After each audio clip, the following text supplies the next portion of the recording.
What's everybody doing? This is Clifton Raheem Bradley of the Underground Railroad Television Show in Chicago.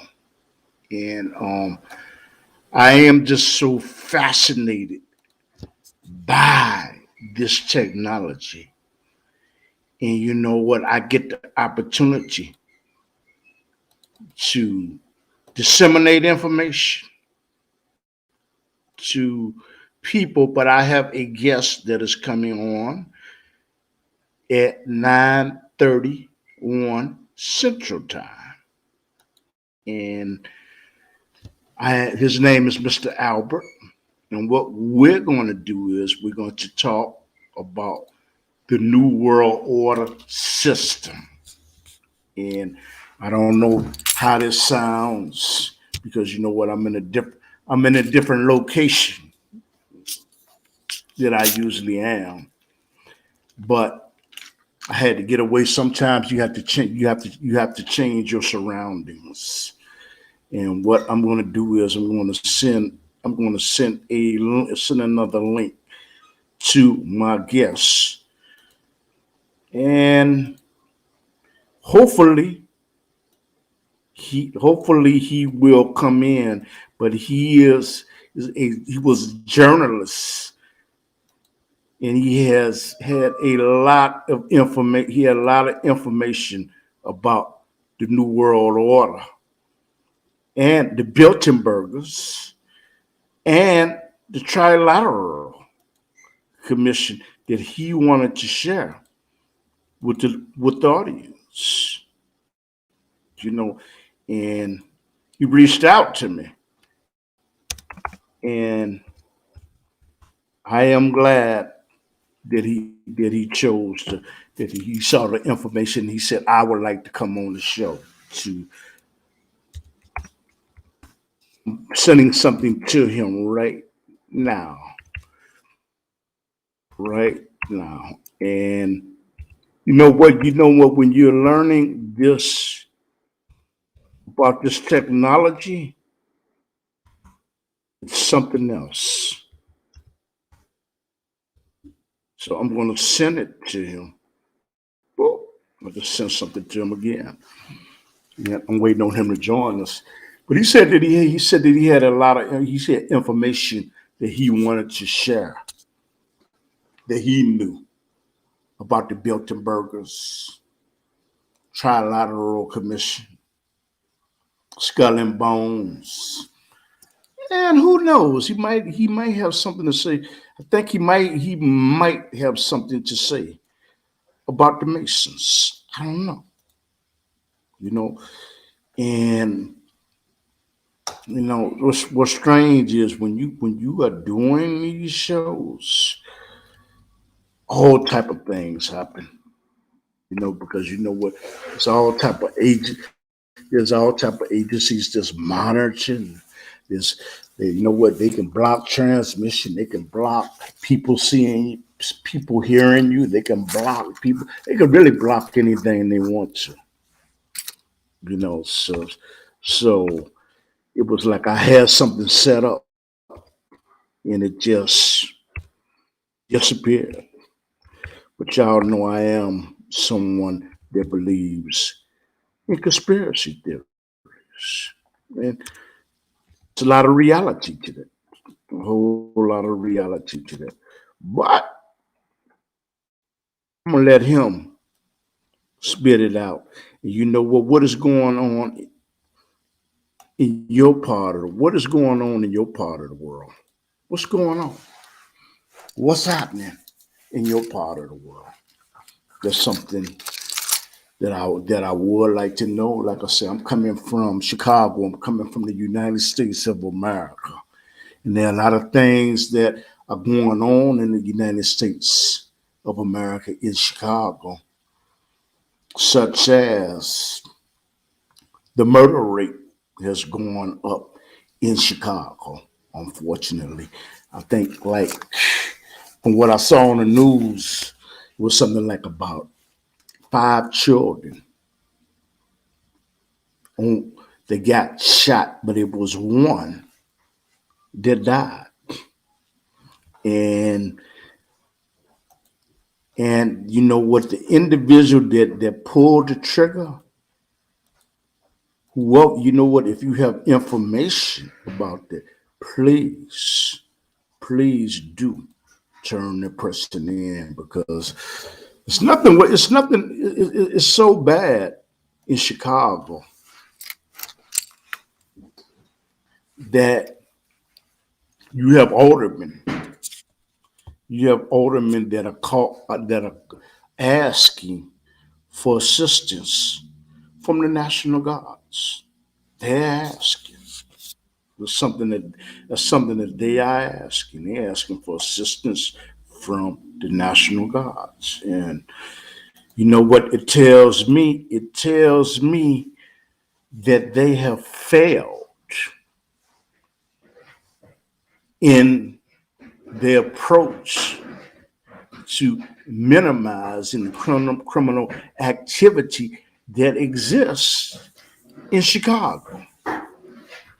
You know, you have individuals that are attempting to put children's life at risk by sending them to school. They're sending them to school, but I'm sorry about the noise in the background, y'all. But you know what? But thing is, that is what they're doing. They are attempting to send the kids to school, but you know what? I give a rock to the kids. The kids came to the conclusion: why should we go to school and come off of what's that, live stream learning? Okay, and put ourselves in a compromising situation that might compromise our health. You know what? I'm not going to use the C word. That is something that I am not going to do. But those are the type of things that are going on in Chicago. And you know what? The homeless rate in Chicago. What I'm saying is, going back to the school, what the politicians are doing is they're putting the safety of the children ahead of they're putting the safety that making them at risk to get dollars. So see, and you probably say, how are they getting dollars? A lot of people, you just don't understand. Some people don't understand that, you know what, that they get paid for each one of those children that go to school. Okay. So therefore, the mayor, which Chicago's teachers union is protesting against, they want to go in a safe environment, but most of them are saying, and what happened is their contracts for milk, hamburgers, light bulbs, wax, they're all type of contracts. So what they're saying is, you know what? Let's send them back to school. And you know what? I have associate because of the canons of journalism. I cannot divulge that person's name. And he told me something. He works for the Chicago public school system. And he said there are more people sick than what the Chicago public school system is reporting. And I said, oh, is that so? He said, yeah, that is so. You know what? I asked him, would you like to come on my little platform to disseminate that information? Because you know what? Put you in a disguise, we can change your voice. And he said, no, I don't think that I want to do that. Because you know what he said, what it would do is it would jeopardize my livelihood. Okay. And I understood that, because once upon a time, I used to work for the Chicago Board of Education, but you know what? Now that there are things that I could not say because I had financial obligations, and I understood it, and I told him I understand, man, like that, and he said, "Okay." And you said, but I said, but I will relay that information that they are jeopardized. They're putting children at risk in Chicago for the love of a dollar bill. That that is something that they are doing. And you know what? It's about the Benjamins. It's about the dollar bills. You know, I was looking at a game. I was looking at a game. I'm not gonna say it was a football game, and I was looking in amazement because you know what? Good football game. But the thing is, I was looking at how many people had masks on, and it was supposed to be social distancing. And you know what? I didn't get it. I didn't get it. But you know what? A friend told me, associate told me, you know what, man, it ain't about that. It was about the football game, and it was about making money. It was about making dollars. And like a guy, W.L. Lillard says in Chicago, if it don't make dollars, it don't make sense. So they had people cheering for a game, having fun, yelling for a team.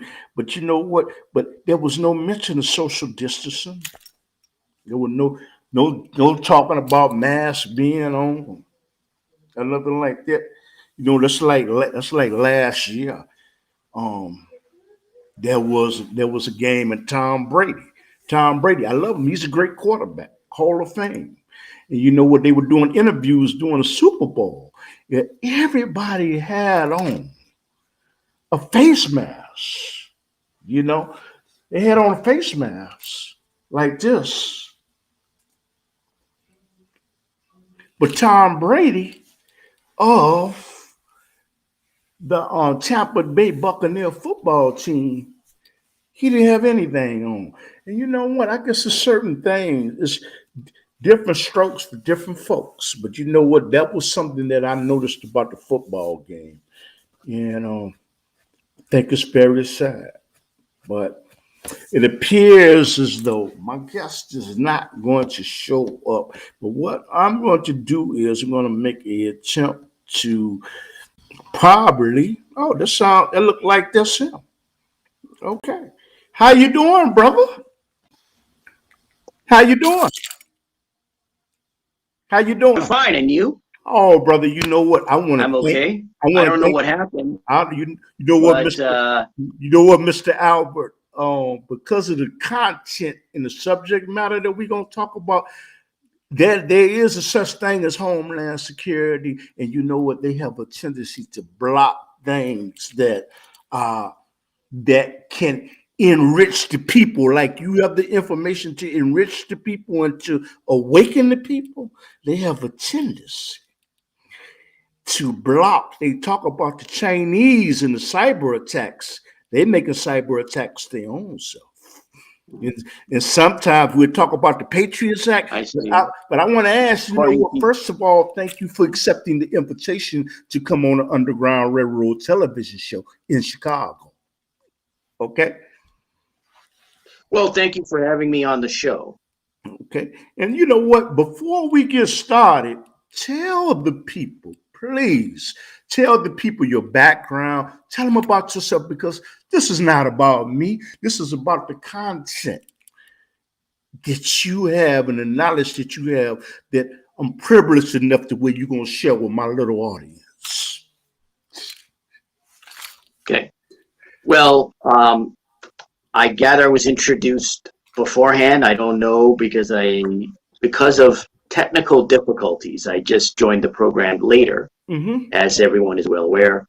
Mm-hmm. For those of you, so I assume I was introduced. If not, I will introduce myself. Yes. My name is Albert Lanier. I was a print journalist and freelance writer. Basically, I was a freelance writer and a freelance journalist for 22 years. Wow. Wow. I wrote for a variety of publications in Hawaii, California, and in Washington State during that 22-year career. And I won't give you a laundry list, but some of these publications included in Hawaii, Honolulu Weekly, Pacific Business News, on a lighter side, Edible Hawaiian Islands, Hawaii Magazine. On the mainland, in Seattle, I wrote for Puget Sound Business Journal, among other publications. And in California, technically, I wrote for, not so much while I was living there, but I did write for Asian Week. What gave you this, what, if you don't mind? I wrote for a number of others. So those are just some of the publications I've written. What gave you the burning passion to even say that, you know what, I want to write to disseminate information? Because writers are courageous, because you know what, because of the canons of journalism, y'all cannot reveal certain sources. Okay, so what gave you the energy and the motivation to do that? The energy and motivation. The motivation was money, because when I first started freelancing, I was out of work. So I was actually a radio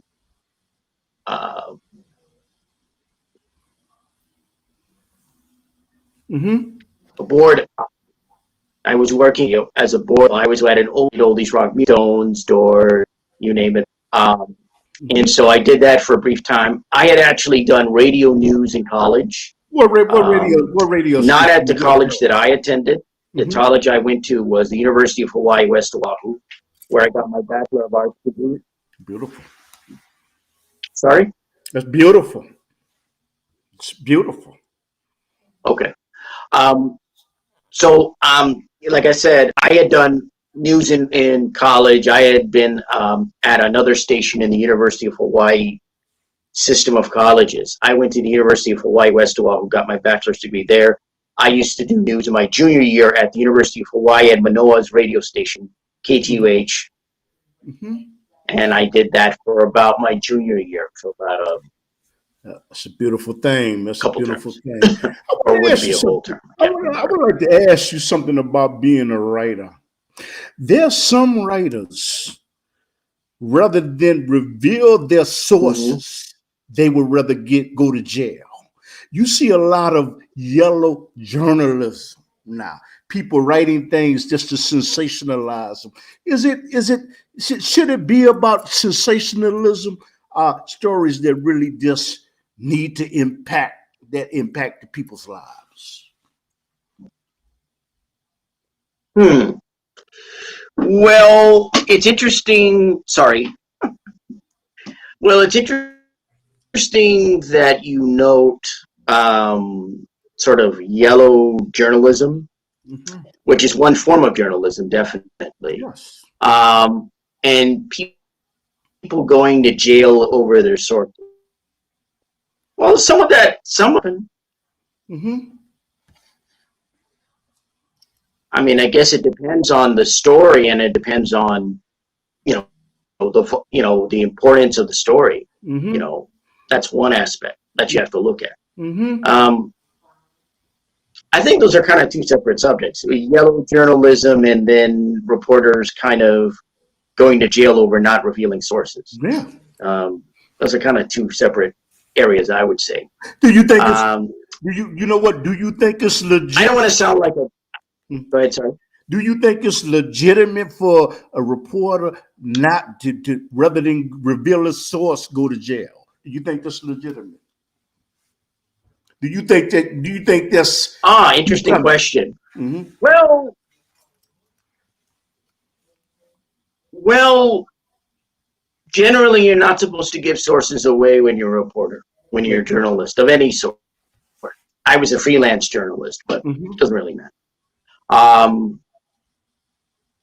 Yeah, you're not supposed to. I think the principle is that you'd rather keep a source secret, depending on the source. If it's not someone who's on the record, if it's an anonymous source, that would be where I think you would run into the aspect of going to jail over a source, because then people would want to find out who is this source that you talk to. Mm-hmm. Mm-hmm. Because it would be unnamed or anonymous or not on the record, Mm-hmm. right? Yes. Not on the record in the sense that there's no attribution for that. Okay, and you know So what? that's important. Mm-hmm. I would say from what I go ahead. Go ahead.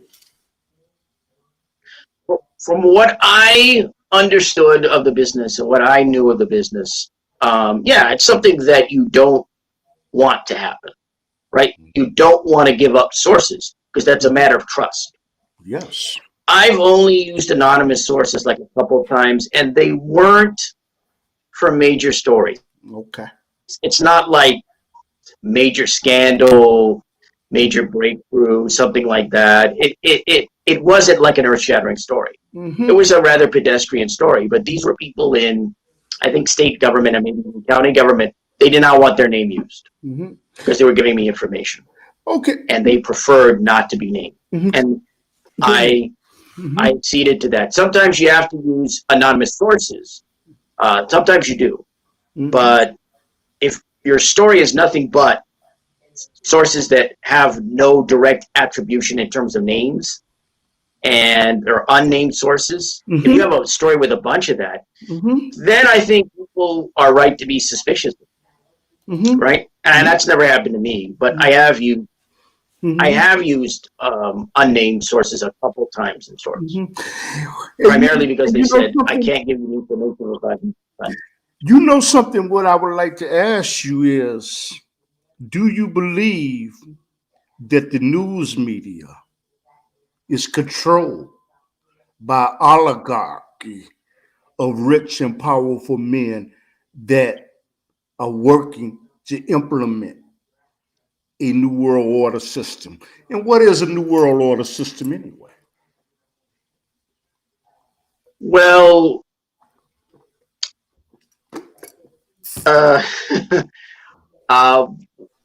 well, it's very clear that the major media, or dominant media as I call it, are owned by major corporations, right?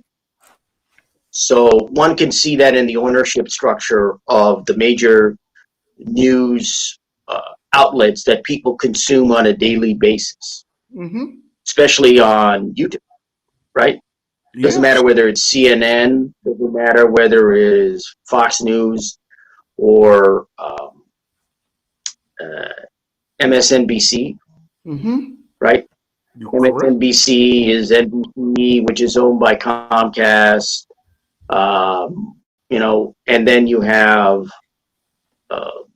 even ABC and CBS, I think, have their own kind of, certainly they, and of course, NBC, the network NBC, of course, they have their news services. They're corporate owned, right? Can't forget Clear Channel. Clear Channel, ABC, I don't know about in your region, but Clear Channel owns a lot of radio stations in the United States. Well, that's radio. Yeah, so, I mean, I think you have Clear Channel, you have Cox, you have some other players in the radio market. I've been out of radio for over 25 years, so I mean, I'm familiar with some of the players, but not a lot. Unfortunately, not a lot of what's going on. Yeah, you know what? There's somebody that is looking, and they do not understand what a new world order system is and what the Bilderbergs are and the Trilateral Commission. If you could give them some type of information about what is the Bilderbergers, Trilateral Commission, and Bohemian Grove, but we can start one at a time. What is Bohemian Grove? From what I know, Mhm. this president is selected by a group of people. But what is Bohemian Grove? What is that? What is it all about? Because you know what, you see all type of spooky things about it, and you see all type of cult movies. What is Bohemian Grove? Where is it?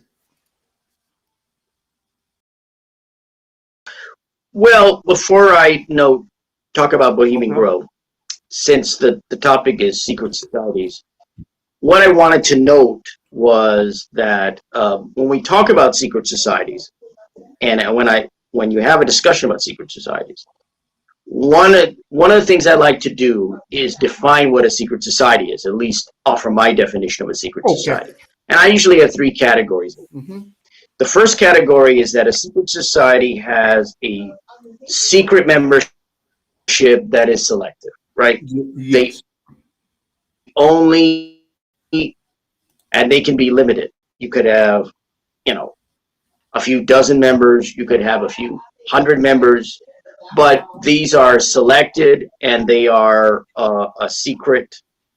It's a secret membership, so it's not made public, right? Mm-hmm. And so very selective and very, very secret in terms of its membership. The Yes. second point of the definition are rituals and traditions, meaning they have some kind of ritual which they take part in or feature as a part of their organization, or they have some traditions that they do as part of their institution. Yes. So that's important. The second point, rituals and tradition. Okay. The third and the last point is it's private discussions, and I would say decisions, but decisions aren't really not always made. Sometimes they are, but mostly they're not. So you have private discussions. So this society serves as a forum for people to get together and talk and discuss things in a very private atmosphere. Yes. And a private atmosphere, not just physically and spatially, but also in terms of the membership. People are not allowed to talk about the things they discuss Yes. on the record anywhere with media or any other kind of public forum. Right. So let me just go over my definition again. One, for secret societies. The first, of course, is secret memberships and selectivity, hyperselectivity. The second, rituals and traditions. Third, private discussions and or decisions that are made, but the last decision's not usually the case. So those are the three criteria. Now, what I'm going to discuss tonight are at least a couple of secret societies. Okay. Within the hour that we have. So the first, as you mentioned, is Bohemian Grove. The second is going to be the Bilderberg group. And I'm going to sneak in a third, which is the Machine. Okay. So let's start out with Bohemian Grove, as you had mentioned. Okay. Bohemian Grove is actually the retreat located in Northern California and in a town called Monte Rio. Okay. So that's the retreat of an organization called the Bohemian Club. Now, the Bohemian Club has its club in San Francisco proper, in the city itself. Wow. And the club was founded in about 1872 or so. Okay. So late 19th century. And it was founded by journalists, and it was kind of like an artist enclave, right? The slogan of the club is from William Shakespeare's Midsummer Night's Dream. Weaving spiders come not here. So, wow. So what happens is with the Bohemian Club, and members of the Bohemian Club have to pay $25,000, I think, a year to become members, or as a membership due. $25,000 a year. $25,000 a year. Yeah. And it's like I think it's like over 2,000 members, and and there's a waiting list, thousands more that want to be on. That's on a waiting list for the Bohemian Club. Now, the Bohemian Club, of course, owns Bohemian Grove, as I mentioned, which is located in Northern California. Yes. And that's the retreat that everybody talks about. Everybody talks about the retreat, not so much the club in San Francisco. Mm-hmm. And so that's a retreat. And what happens is in the summertime, sometime I think in around, I think it's July or August or somewhere around that time, they get together up in Monte Rio, California. Okay. In about 2,700 acres of this redwood forest.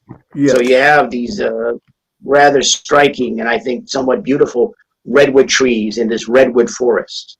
Yes. With the tops of the trees basically being able to, I think, kind of obscure what goes on below, which is not only convenient, but I think,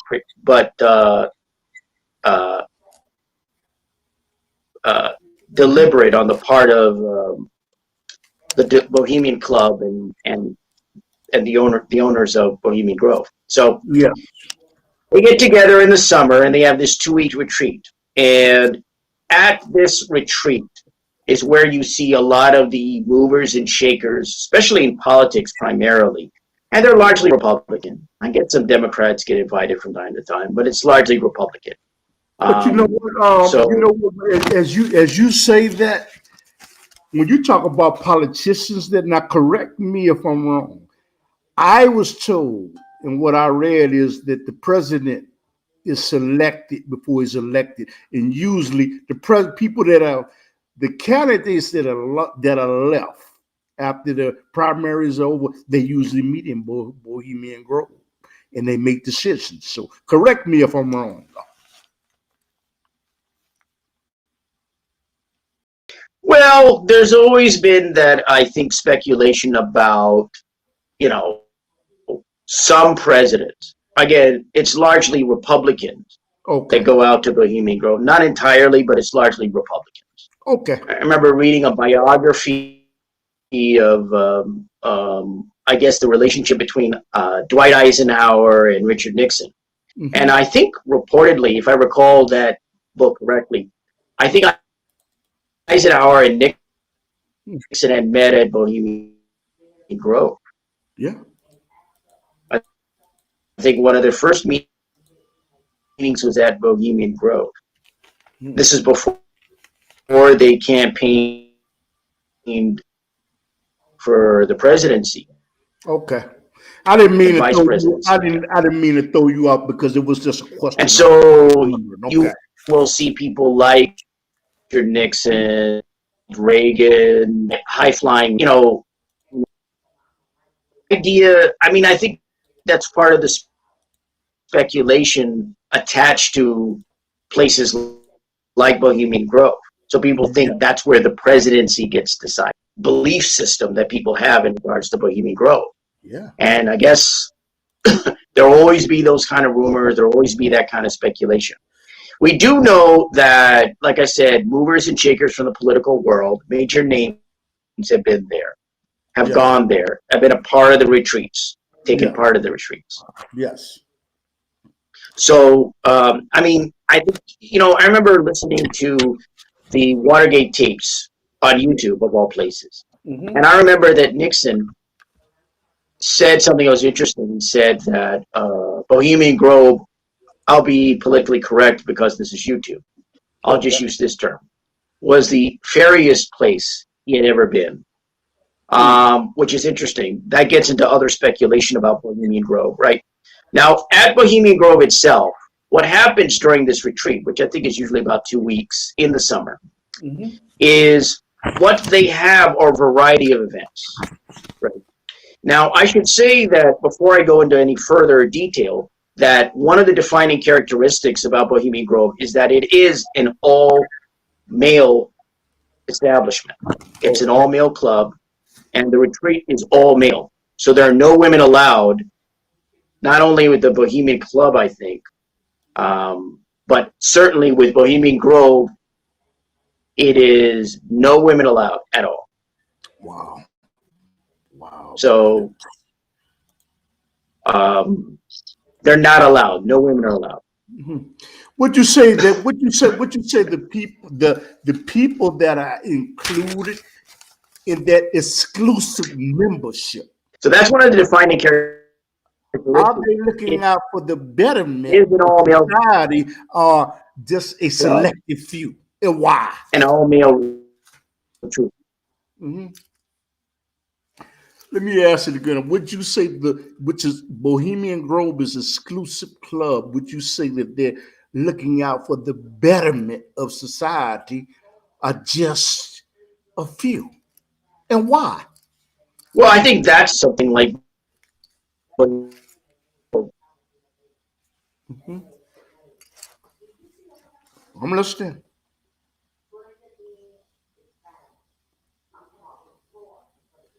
You know what? Your sound, and your picture is still there, but the sound. And like I said, I am aware that these broadcasts they being monitored. But go ahead. Hmm. well, I assume you can hear me a lot better now, right? Yes. Yes. Okay. So let me just say that when you have a gathering of some of the most powerful people in the country in a place like Northern California, in those redwood forests, in those couple thousand acres Hmm. of that forest, Hmm. then what you have is a natural inclination to believe that skullduggery and undue methods are happening, Yes. are being concocted in an event like that because of the secrecy.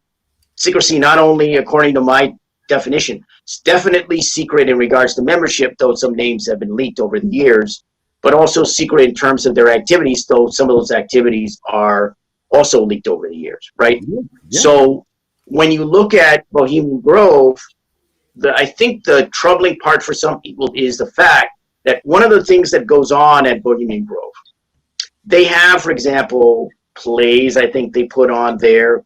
They have other forms of entertainment. You know, it gets kind of wild from what I understand. I know stories that I've heard about it. Hmm. Guys in drag, because there are no women allowed. So if you put on a play and there are women in it, guys have to be in drag to play the Yes. women. So, Hmm. so I've certainly heard those, you know, and other kinds of stories about drag. I've You know certainly what? heard stories about that. Hmm. Hmm. But you know something? I would like for you to address this issue. This may be an allegation that they worship a owl and they make sacrifices. Because you made the statement Well, that within these secret societies, there are rituals that take place. So if there's any right. truth or reality to that, please give me some clarification. Well, you bring up one of the defining characteristics of Bohemian Grove.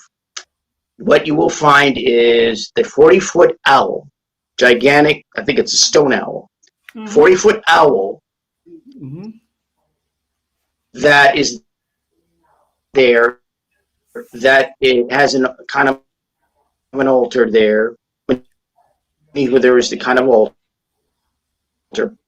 And what they do is they do the ritual associated with Bohemian Grove, which is the uh, cremation of care in this ceremony. And it involves, I don't know if it's elaborate pyrotechnics, but pyrotechnics, because from what I understand in my research, they have all these figures come out and they enact the ceremony. And then there is this sort of, I don't know if it's fireworks, but this sort of thunderbolt or some kind of it looked, the drawing that I've seen, it was almost like a meteor coming in to hit care and then turn, destroy care, get, put care, put care to fire, and the end of the ceremony itself. So that's the main ceremony that's associated with Bohemian Grove, is the cremation of care, right? Or as they call it, the cremation or the end of dull care, cremating dull care, as they call it. Getting rid of that in the world. So would you say that there's any validity that sacrifices possibly being human beings take place? Is that a possibility, or is that just a fallacy? I don't know. That part I have not heard of. Okay. I have not heard of that. Okay. At least research I've done, I haven't heard of anything like that. So, so no, when we talk about that, you know what, that's just something I read, and that is an allegation. And so I would say the people at Bohemian Grove, are they gathering to look out for the better interests of the people, or just a selective few? And why?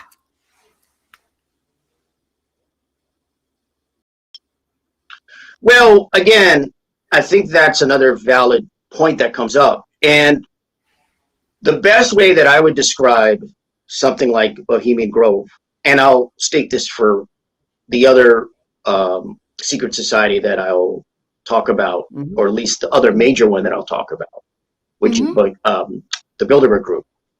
But you have to understand how I define them is basically that these are networks. If you're going to get a job, people tell you you got a network. And you hear the term networking all the time. Networking, trying to get somewhere, trying to hook up with people, trying to interface with people.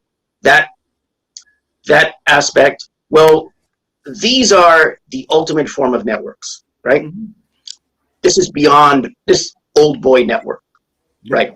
Because this is a gathering of what would be called the elites, what would be called the upper crust, what would be called the top tier, controversial as that might say to call them the top tier of society. People would say they're not top tier, really. But financially, in terms of power, economically, politically, socially, they are the top tier of the society, although perhaps they shouldn't be. I would say that. But when you have gatherings of the elites, the top, then I think it's always natural to be wary and suspicious of that, because these are people that, one, look out for their own self-interest, and basically a lot of us look out for our own self-interest. We have to in this world, but the wealthy especially look out for their self-interest. They're not altruists, right? The people that go to Bohemian Grove are not altruists. They're not people that are trying to be egalitarian. They're people that are basically trying. You know what? I did not know. I don't know what happened. But he's back. Yes. Yeah, I don't know what happened there. Oh, I know what happened. As soon as I said, it's the government, my brother. Go ahead. Go ahead. I have no comment on that. Yes, sir. I'll just call it a technical glitch. But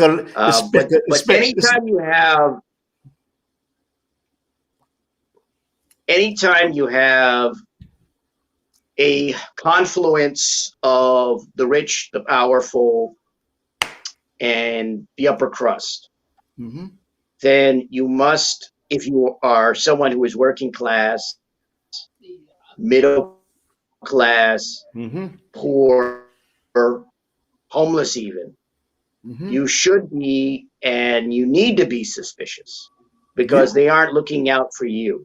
They're looking out for themselves and their interest, and the interest of, to their interest.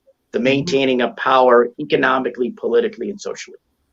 Wouldn't you say that these people have massive control over what is broadcast in the news media, whether it be paper publication, or computer publication, or television, or radio, that they have tremendous power to alter what people think, because most people are not critical thinkers? Well, there may be, and there are certainly, in the case of the next group that we'll examine, Okay. representatives of the media that do, when you say representatives of the media, I don't mean reporters. Mm-hmm. The press are not allowed. It's not just women that aren't allowed to Bohemian Grove. The press and media, meaning journalists and reporters, they're not allowed either. Mm-hmm. So they can't go anywhere near. I hear there were some reporters that tried sneaking in to Bohemian Grove, but they got kicked out. I think Alex Jones tried to sneak. Alex Jones used to do InfoWars. I think he tried to sneak in, which he's buried now, man. So reportedly, reportedly Alex Jones is the one that captured video of the cremation of care ceremony. Right, he put out a video. So he supposedly snuck into Bohemian Grove and said that he had, I guess, waited for a while. He was on a show called Decoded, which I think was on the History Network or History Channel. And he had been interviewed by the team on the show that were looking to get into Bohemian Grove, right? They were investigating Bohemian Grove, looking to get into it. Yeah. And so he had stated that, he had snuck in and said he was with, I think, the Texas delegation or something like that, but and managed to capture it and get out of there. But I mean, you do have Alex Jones and I guess his story of sneaking into Bohemian Grove and capturing the cremation of care ceremony. Yes. But they had to be aware, if Alex didn't indeed do that, they knew he was there. There's no way that he would secretly been able to do that. They knew he was there. Now you say, I want to go, you know what, is there anything else before we go to the Bilderbergers that the people should know about Bohemian Grove that you didn't say?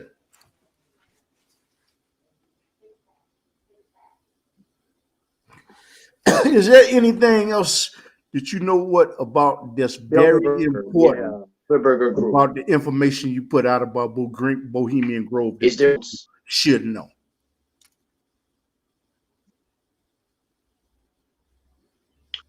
I would say that the last thing I would note about Bohemian Grove is amongst the activities and events they have are talks and panels. And those are probably about the most important aspect in regards to Bohemian Grove. Because the whole point of being at a place like Bohemian Grove is you have all of these politicians, economic, sort of captains of industry to a certain extent, and others, some entertainers, in fact, that come there. And the whole point is that it's off the record, right?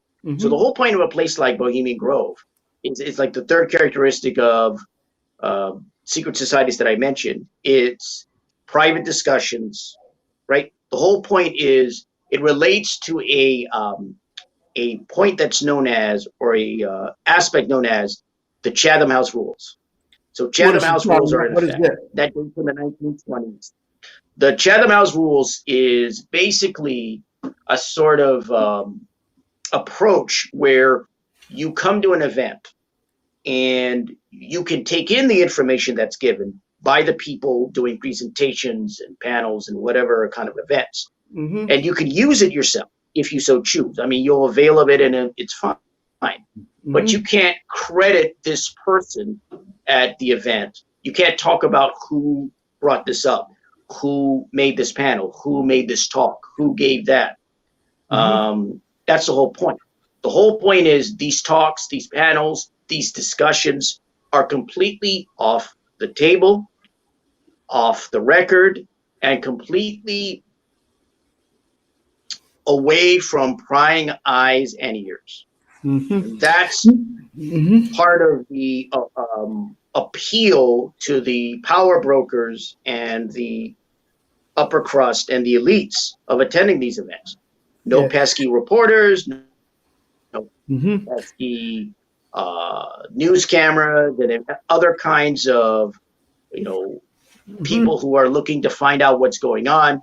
You can kind of get in this, kind of beautiful area in Northern California, all these beautiful redwood trees, Mm-hmm. and sit back. I'm sure they've got all kinds of beer there, all kinds of nice, all kinds of great food, Mm-hmm. and have these discussions and not have to worry about what the general public thinks Yes. or the media thinks. Mm-hmm. Or anyone Excuse me. else. You got a question in the chat room, and you know what they would like. David Koss would like to know: Does the Bohemian Grove condone / approve of spiritual control? Oh, is that a question or Yes, question. is it a statement? It's a question. He wants to know if they approve or condone of spiritual control.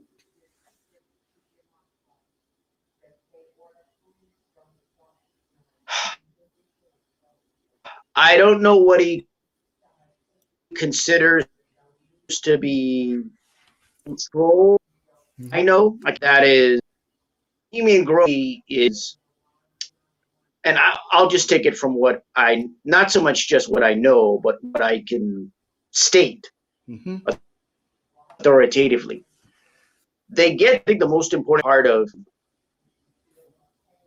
secular than anything else. Mm-hmm. It's about, so I think the importance is in regards to the impact to not only the political system in certain ways in terms of policy, but also in regards to economic policy to a certain extent. I think that's the important aspect of control.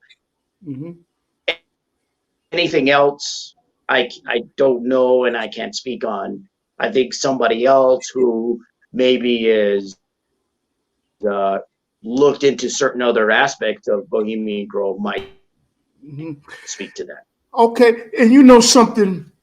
Can you That I don't explain? know. Can you I explain can't say.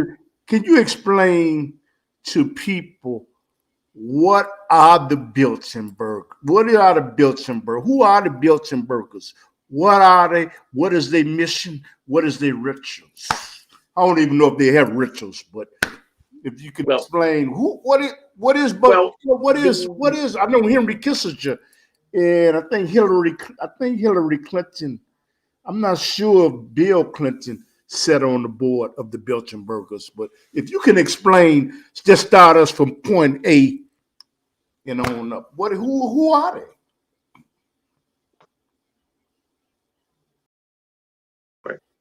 The Bilderberg Group, as it's known, it's really called, and it has what is known as the Bilderberg Conference every year. It started in 1954, which is several years after the end of World War II, right? It's nearly 10 years after it, right? Because the war ended in 1945 and the Bilderberg Group started in 1954. And it was named after the hotel where they had the first conference at, which is the Bilderberg Hotel in Holland. I think the real brainchild of the Bilderberg Group was a Polish politician by the name of Joseph Rettinger. Okay. And he was the one who was trying to promote the idea, or promulgate U.S.-European cooperation, especially after the war. Excuse me, we got a caller. Rettinger had. We got a caller. Go ahead. Yellow. Okay. Yes. Hello. Yes. Right now, we're doing a show of talking about the New World Order. Do you have like a question for the guests? Oh, what is it all about? Can you know what it is about? We're talking about the New World Order and about conspiracies and things that are real that are going on in the suppression of the people. Okay, so thank you. Thank you. Let me get back to the show. I got to get back because you don't have a question. Okay. All right. So she wanted to know was a caller that wanted to know what the show was about. And the show was about a New World Order system being set up, the Bilderbergers and Well, Bohemian Grove. actually, I'm right. Well, I'm actually discussing secret society. So Yeah. Yeah. that's what I'm talking about. Okay. That was my understanding about what the show was about. Yeah. That's So what we. um, Yes. that- yeah, I can't So really So speak you know much what? on the term New World Order. Going back to what I said. Can you start from ground? What are the build? You know what? Because I thought the caller they wanted information, but the thing is they didn't have a question. They wanted to just know what is this about. But you just gave clarification, and thank you. What are the Bilderbergers? What are they about? And who are some of the members? Well, okay. Well, the Bilderberg group, as it's known, Mm-hmm, has a event that happens every year. I think they missed 1 year mm-hmm, um, due to a scandal. But the Bilderberg group is puts on what is known as the Bilderberg, also known as the Bilderberg Conference. And that's held for about 3 days in the summer, either late spring or summer. And the Bilderberg Conference mm-hmm. is held in numerous countries around the world. Yes. It was founded in 1954 Yes. in Holland. And the name comes from the hotel where they had the first original conference, the Bilderberg Hotel, right? Okay. So the idea for the Bilderbergs came from an individual by the name of Joseph Rettinger, who is a Dutch politician. Mm-hmm. I'm sorry, a The Polish Dutch. politician. Sorry. Okay. And to stress European cooperation. So he won. I think that's for it. Mm-hmm. Atlanticism is another one. Sort of kind of Atlantic. Rettinger had talked about his idea with Prince Bernhard of the Netherlands, Okay. right? And it was Prince Bernhard who helped make this conference happen. Mm-hmm. He helped set it up and basically he put his imprimatur to the conference. Mm-hmm. He attended the conference in its early years, right? Mm-hmm. And so that's how And it so happened. What is their the mission? Bilderberg conference Mm-hmm. Go ahead. is held every summer, a different year. Okay. I'm listening to you. The transmission. You know what? You know what? Because these are satellites that are beaming us, and it's very, very interesting. You know what? And you know what? Even if we lose transmission, I'm going to have him back on. Because right now it's not because what he's saying. You know what? This is something that the masses just don't understand because a lot of people in the masses they don't read and they're not critical thinkers. So you know what? Share this. He's back now. Go ahead. Um, I was just well, complimenting. I was anyway, just as I was complimenting saying, you. Mm-hmm. well, as I mentioned before, the Bilderberg conference has become infamous because it is, as I mentioned in my criteria or my definition of secret societies, Mm-hmm. it is known for its secrecy, Yes. extremely secret, very Yeah. high security. Mm-hmm. And of course, not unlike Bohemian Grove, they keep out the press. So there are definitely no reporters that cover this event at Yes. all. And those that try to sneak in or try to get anywhere near it are going to be certainly kicked out and arrested. Yes. And some get arrested even if they come there to cover it outside. It's quite interesting. Wow. Or at least detained by customs. Mm-hmm. So it's usually in a different country every year, right? So that's what you've got to look at in regards to the Bilderberg group. Mm-hmm. And again, this conference draws the top individuals in the fields of politics and finance and business in general, and usually in that elite aspect, and media to some extent. Mm-hmm. But the media, the select media figures that do go to the Bilderberg Group conference cannot report about it. They're there as guests, so they cannot talk about it at all. Mm-hmm. Anybody who attends the conference, again, Chatham House rules. You cannot discuss what went on in the conference. Mm-hmm. You cannot talk about who did what presentation or what panel or what have you. Again, cannot talk about it. That's well, it. I would like. So, I would like there to. are some media figures that I would like. I would like to know that from are you. invited. I would like to know from you, what is the mission? What is the mission statement of the Bilderbergers? Is it to enhance the Bilderberg people's lives, or is yeah, it they don't have that much money, or is it to suppress people? Or is it to benefit the rich and powerful? Well, I think one aspect, as I mentioned before, it's a gathering. It started out really as a way to cement U.S. and European nations, a sort of Atlanticism or Atlantic approach, right? Oh. Closer ties between the United States and Europe, countries in Europe, right? Mm-hmm. And so I think it's kind of moved on to other kinds of discussions and other kinds of focus. I think on a lot more global events, a lot of other kinds of issues, problems, and details relating to geopolitics and the worlds of economics and business approach, right? So I think that's largely what I think it's about. I mean, I think that's largely what it has become.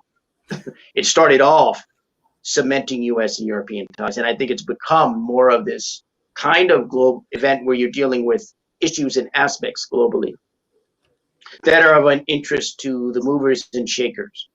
So I think what it's also become known for is becoming a place where political talent can be sort of spotted and slightly nourished. Oh, but Obama, let me say this real quick. Obama, when he came out, got his first job from Henry Kissinger. I'm talking about first political job, real political job. He was tapped by Henry Kissinger, who was, I don't know if he's a member of the Bilderbergers, but like you're right.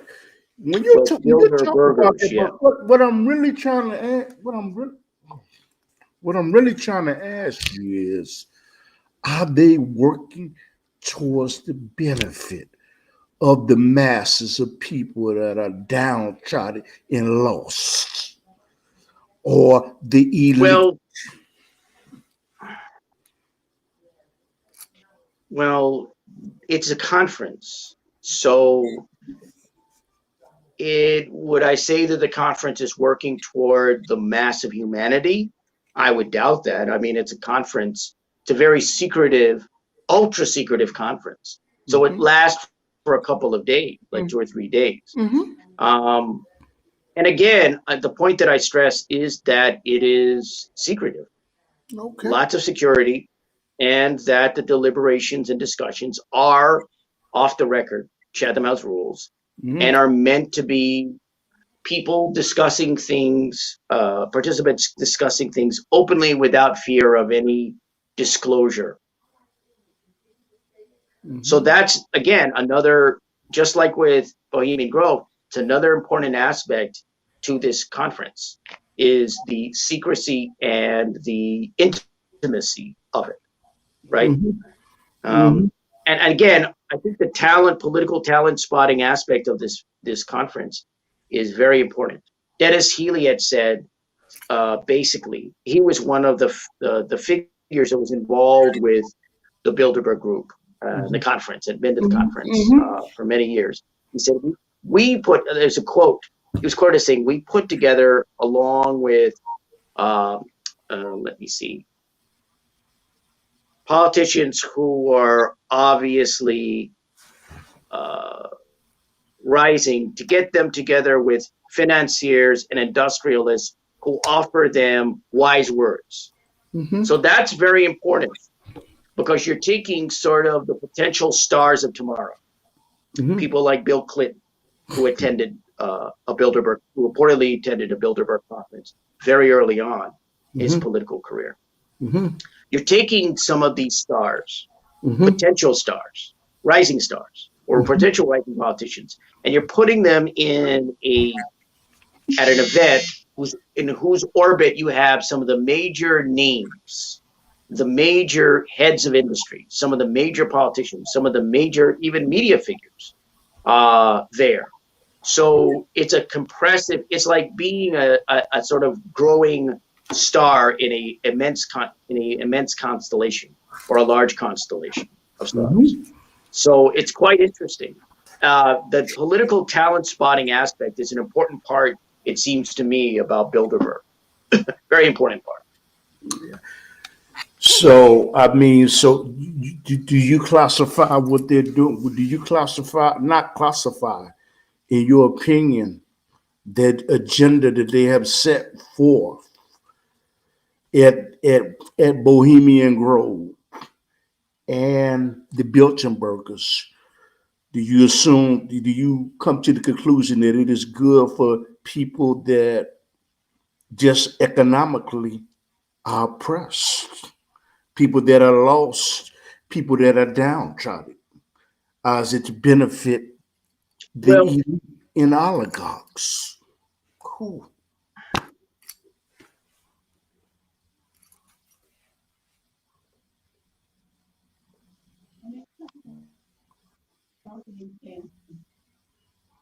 I don't view I view Yes. to events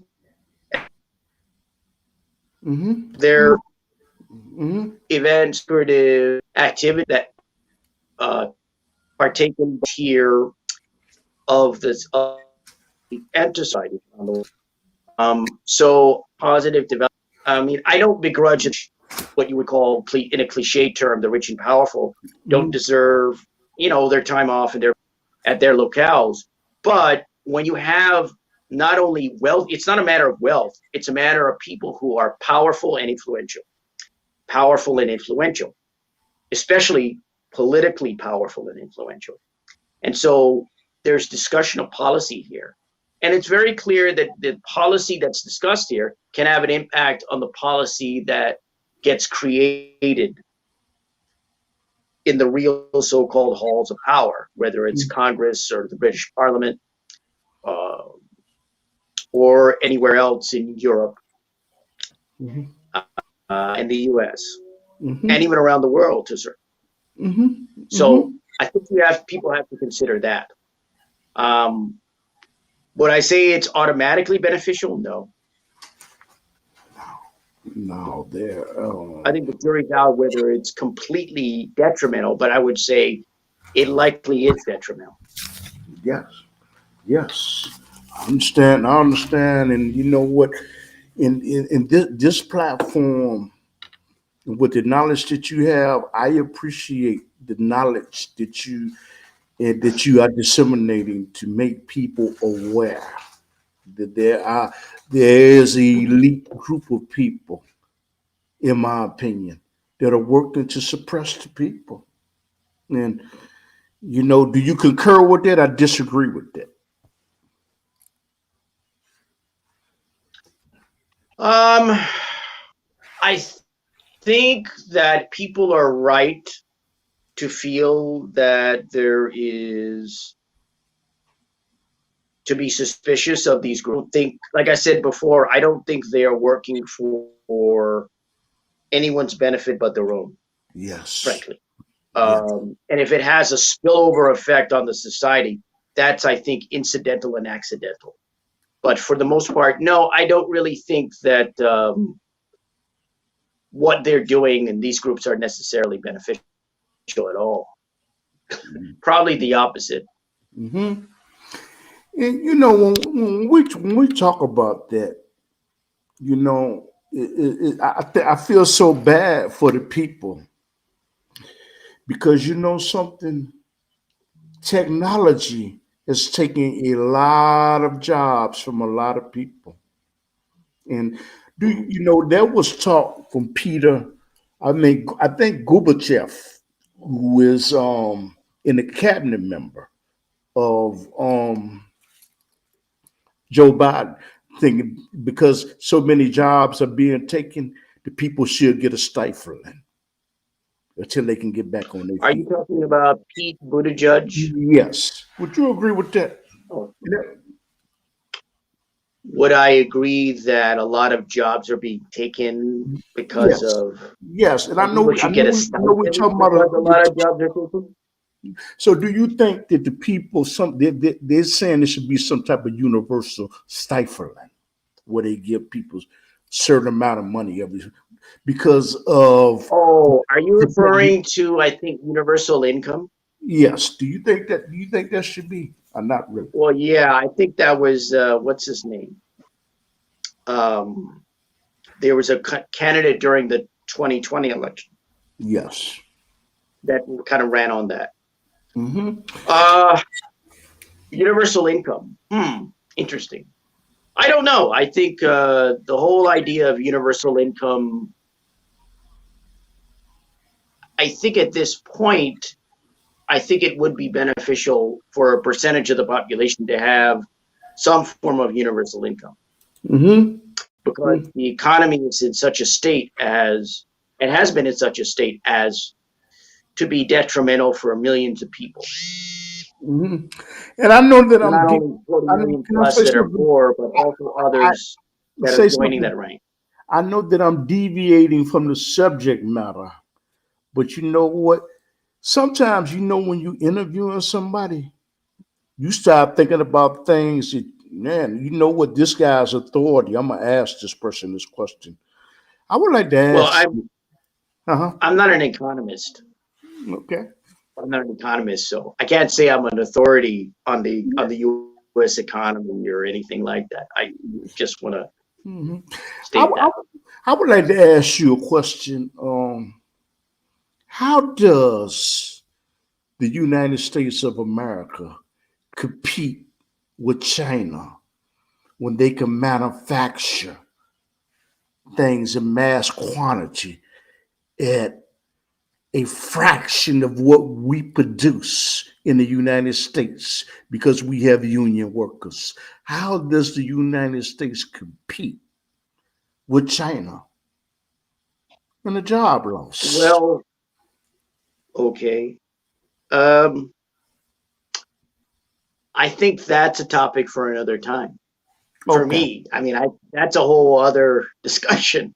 Okay. Uh, I think you've had it on your show. If I recall seeing some of your episodes, I think Yeah. you've talked about that to some Yeah. extent. I just want to hear. I Yeah, just I want to mean hear what you think. that's a whole other episode. I mean that's a whole other discussion. Mhm. And I prefer to stick to the topic that I was kind of Okay. booked to discuss, which is Okay. secret So society. you know what? But what you know what? What do you think after all this? What should the people know about Bohemian Grove that is and will impact their lives, present and future? I don't know. I don't know what they need to know about Bohemian Grove that will impact their I'm specific sorry, the lives. Bilderbergers. That's a bit Bilderberg. individual. I would say Bilderberg. Yeah, the Bilderberg. Okay. Yeah, what should the Uh, people know that how would this group impact their lives presently and in the future? okay.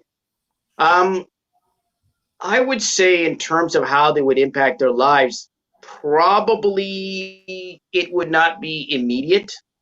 It would not be direct. It would be indirect.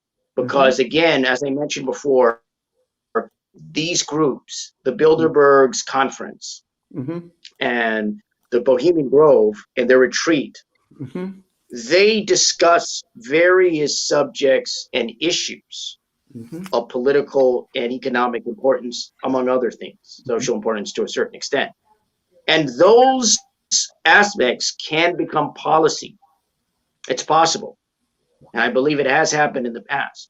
mm-hmm, So I think that's what people need to be aware of, that these are people that are that are not only they're having discussions and talking about various problems and issues, but these are the people that could also make decisions about these or help make decisions that are mm-hmm. talking about that is issues. And that I think is the most important. So I think is what people need to be concerned about.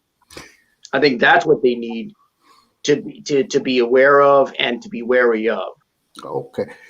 You know what? I want people to know that you know what? I want you to have this gentleman come on your show, whether it's social media, television, radio, because he has knowledge. And you know, we perish for the lack of knowledge. And I'm going to have him give the information. I'm not finished with the interview, but please tell people, how do they get in contact with you and how can they get you on their social media platform, a television or radio? Um, well, you can contact me on Twitter. I'm at Critic Inc. That's at Critic, CRITICINC, Mm-hmm, at Critic Inc. on Twitter. I'm mm-hmm, also on Facebook under my name, Albert Lanier. mm-hmm. You can find me there. So you can find me on Facebook and you can find me on Twitter. Um, I'm trying to think where else. Oh yeah, I guess I should mention that I'm on TikTok. So I got. I'm at Imperious Reader. I think that's the link. If I'm new to TikTok, Mm-hmm, but I'm at Imperious Reader on TikTok. mm-hmm, I do a series on TikTok called From the Freelancer, where I talk about freelance writing because I was a freelancer for over 20 years. So I have mm-hmm, videos, small little videos about freelancing, how to be a freelancer. Very, very mm-hmm, like a minute long. I mean, they're mm-hmm, not in depth, but it's little bite-sized nuggets of knowledge, I hope. Uh, yeah. so on TikTok, I'm at Imperious Reader. Facebook under my name, Albert Lanier, Mm-hmm. and on Twitter at Critic Inc. So Yes. Critic Incorporated, but at Critic Inc. on Twitter. So Hmm. And you know trying to get what? People that watch the Underground Railroad television show in Chicago and YouTube, you know what? This would be a great guest to have on your show. I'm just, you know, but going back to what I said, you know, Bohemian Grove, we talked about. You said there was one other group that you wanted to talk about. yeah. Before I leave, because I gotta wrap this up. Um, there is one last group that I just want to briefly touch on. Now, people who are fans of college football will probably be aware that you recently had a national championship game, right? And Mm-hmm. that was between Georgia and Alabama, right? Georgia, from what I understand, won the game. Mm-hmm. Um, but Alabama is known, the University of Alabama is known as a perennial football powerhouse. They've Mm-hmm. won, I forget how many national championships, but they've Mm-hmm. won a slew of national championships, right? Mm-hmm. But for people who've looked into secret societies and people who have examined these kinds of sort of other institutions like this, the University of Alabama is known for its own secret society, known primarily as the Machine. Wow. And the Machine basically is a constellation of what is known in colleges and universities as the Greek system, right? Those are fraternities and sororities. Mm-hmm. So what happens with the Machine at Alabama is the Machine's generally involved. They're part of the Greek system, and they're involved in what is known as SGA, which is Student Government Association. Okay. Right? So they're involved in student government and student elections, Mm-hmm. for example, and other aspects, right? And like helping select the homecoming queen. Mm-hmm. Strange as that may sound. So they're involved in student politics there, student government, right? Yeah. Yes. Now, some may wonder, well, what's the big deal? Student government in a college, university, that's no big deal. But they have a reputation for being essentially a white supremacist society. Okay. Right? Because of the fraternities at the University of Alabama are largely Caucasian. They're largely white. Similar to the private place. Okay. And they have been for a long time. I think even to this day, it's still largely that way. Mm-hmm. And so you've had this organization around for over 100 years that has been involved in student government. It's tied to fraternity known as Theta Nu Epsilon. And so what happens with the Machine is the Machine basically has a member or two per each, or for certain fraternities and sororities. Mm-hmm. You have what you call a Machine member or members, like a couple of them. And what they do is they meet to decide who the slate's going to be for the Machine candidates. Machine has its share of candidates, right? Yes, sir. It has its slate. Who's going to be president, vice president, secretary, treasurer, and so forth, right? So those candidates. And also looking into, like I said, such things as homecoming queen, right?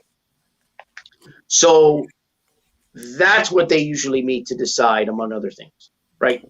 And the problem with the Machine is the tactics that they normally do. Outright intimidation. You've had candidates that are, say, non-Machine candidates, independent candidates. One, for example, in 1983 was John Bolus, who said that he had a room that was tapped, meaning wiretapped. Mm-hmm. You had John Merrill in 1986, who's another guy who ran as an independent. I believe it was for president of SGA. Mm-hmm. Mm-hmm. And he found someone tried to break into the office there. Watergate. Watergate. Yeah. Okay. Not only that, so he called the police, and he also called the student newspaper, and they took a photo of this guy. So it was bizarre. I mean, you had I believe it was Minda Riley, who was a relative of a governor of Alabama. She ran as I think she initially was a Machine candidate, and then she ran as a non-Machine independent candidate. Yes. Supposedly, there was a person that broke into her home and punched her a couple of times. She was physically assaulted, at least a couple of times. And they had burned a cross on her lawn. So you're talking about an organization that has been involved in outright physical intimidation and other forms of intimidation. They use various tactics, like promising free drinks or and trying to compel people to vote. I mean, so the talk is like trying to get people to vote. If they don't get them to vote physically, they'll go and try to vote. You know what it sounds like? It sounds like Jim Crow laws. Well, that's interesting. Well, it sounds like sort of dirty politics. Yeah. Because you're dealing with politics, campus politics, but real underhanded.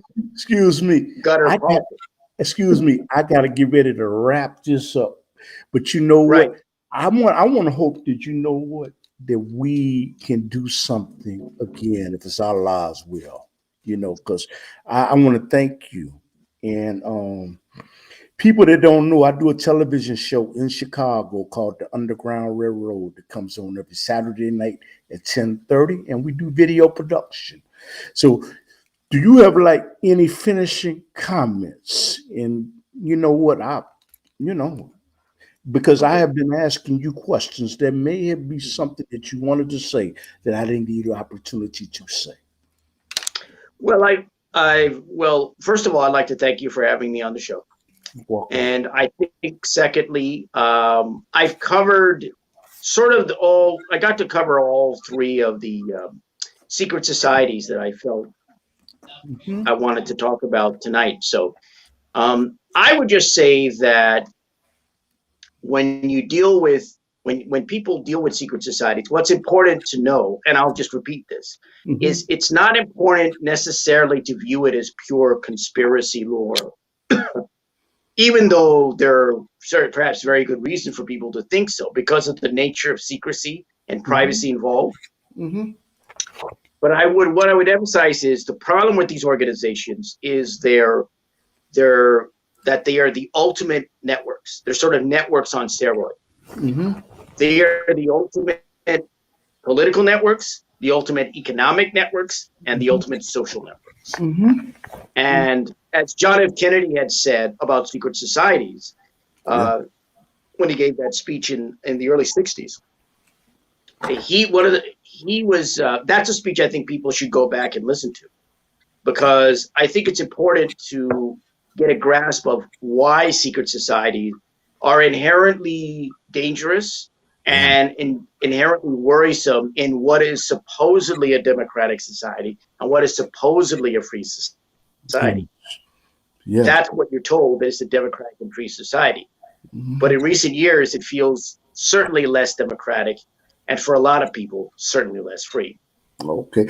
And you know what, as we close out, you know what, I always give my guests, please give, I'm going to implore that, you know what, to people that have these platforms like this, television, radio, you know what, do a report on him, have him on your show, have him on your radio show, have him on your talk show, have him on because he has knowledge. Can you give your contact information? In the end, I have to get ready to wrap up. Hey, when you're married, you got to do what your wife tells you. You know, a happy. Right.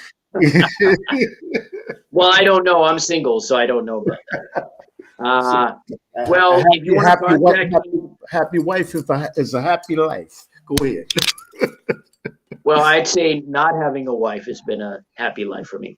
Yes. But I would say if you want to I guess at this point, if you want to contact me in regards to interviews, um, I guess you can reach me at my email, which is, or at an email, I should say. Okay. You can reach me at MediaWriter1 at yahoo.com. That's at MediaWriter1, the number one, at yahoo.com.